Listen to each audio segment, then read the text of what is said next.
Hoje, a gente vai mergulhar numa das leis do poder mais polêmicas e, vamos ser sinceros, desconfortáveis que existem. Nunca confie demais nos amigos, mas aprenda a usar os seus inimigos. Parece ir contra tudo que a gente aprendeu sobre lealdade e confiança, não é mesmo? Mas calma, quando a gente olha para a história, percebemos que existe uma lógica bem implacável por trás dessa ideia. E essa frase do Voltaire, nossa, ela vai direto ao ponto. Isso aqui não é só cinismo, é um alerta. A ideia é que aquele perigo que a gente vê claramente, o inimigo declarado, muitas vezes é bem menos ameaçador do que a traição que pode surgir de onde a gente menos espera, bem do nosso lado. Para entender esse perigo na prática, vamos voltar um pouco no tempo. A nossa primeira história é um exemplo trágico de como a confiança cega em um amigo pode levar literalmente à ruína. Vamos conhecer o imperador Miguel III. Imagina só a cena. A corte bizantina do século IX era um verdadeiro ninho de cobras, cheia de conspiração por todo lado. Miguel, um cara jovem e sem muita experiência, fez o que parecia mais lógico, né? Cercado de gente querendo seu pescoço, ele se voltou para a única pessoa que ele achava que podia confiar de olhos fechados, alguém que devia tudo a ele, o seu melhor amigo. E o que aconteceu? Bom, Miguel basicamente tirou Basílio do nada e o colocou no topo do mundo. Deu educação, deu riqueza, deu poder, deu tudo. Só que a cada favor, em vez de gratidão, o que crescia dentro do Basílio era uma ambição sem limites. Não demorou muito para ele tirar do caminho o tio de Miguel, que era um cara competente, e tomar o lugar dele. E aí vem o golpe final. Quando Miguel, que tinha dado literalmente tudo pro amigo, passou por um aperto financeiro e pediu ajuda, Basílio simplesmente disse não. A fonte de toda a sua riqueza virou um problema. E a solução foi rápida e foi brutal. Basílio não pensou duas vezes antes de mandar matar o homem que o criou. E o mais chocante é a cena que vem depois. A cabeça na lança não era só crueldade, era uma mensagem de poder. Era a ambição desfilando vitoriosa sobre a gratidão. A amizade que o Miguel tanto cultivou não só o matou, como virou o símbolo da sua própria queda. O Castiglione resumiu isso perfeitamente. A amizade pode ser uma armadilha tentadora. Ela nos deixa meio cegos para o interesse próprio dos outros, para a inveja, para a natureza humana. Miguel apostou tudo que tinha na gratidão de um amigo e, bom, perdeu tudo de forma espetacular. Ok, essa foi a história trágica. Mas e se houvesse um outro jeito de lidar com isso?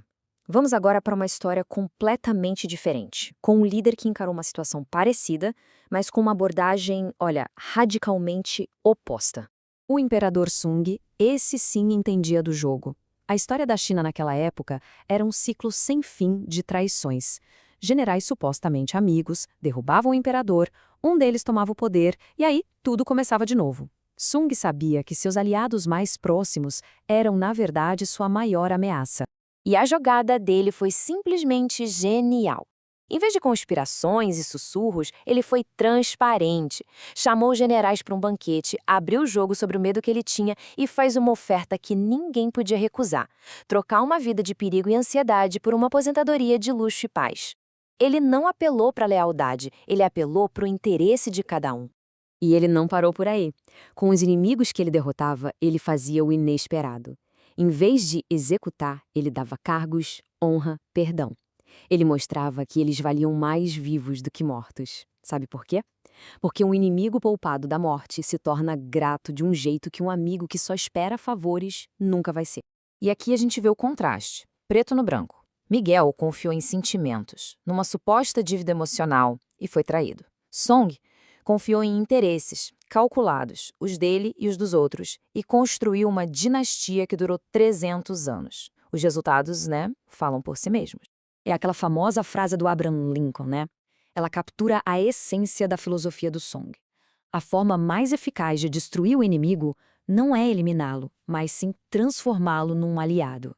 É alinhar os interesses dele com os seus. Certo, já vimos as histórias, o que e o como. Mas agora vamos tentar entender o porquê. Por que os amigos são tão perigosos em posições de poder? E por que, por outro lado, os inimigos podem ser tão úteis? A questão toda é que a dinâmica da amizade muda completamente. Pensa bem, a honestidade total que a gente tem com um amigo, no poder, vira um risco.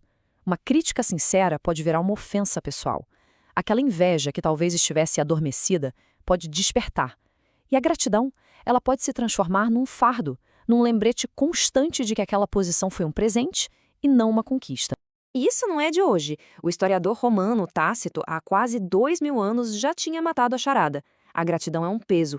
É desconfortável ser lembrado o tempo todo de que se deve algo a alguém. Já a vingança, bom, a vingança dá uma sensação de poder, de quitação. É uma verdade bem dura, mas psicologicamente muito poderosa. Já o ex-inimigo? Aí a história é outra. Ele é um trunfo. Ele não tem expectativas, então qualquer gesto seu é visto como um ganho. Ele precisa provar o valor e a lealdade dele o tempo todo. A relação é profissional, sabe? É baseada em resultados, não em emoções. E como a gente viu com Sung, um ato de misericórdia pode criar uma lealdade que dinheiro nenhum compra. E tudo isso nos leva de volta àquela pergunta do início. A lei não está dizendo para não ter amigos, claro que não. Mas sim para não confiar neles cegamente em questões de poder. As histórias de Miguel e Sung nos lembram que, no jogo do poder, a lealdade que parece óbvia pode ser uma armadilha. E a clareza de um adversário pode ser, ironicamente, a aposta mais segura que se pode fazer. A questão que fica é: quem é mais perigoso? O inimigo que a gente vê ou o amigo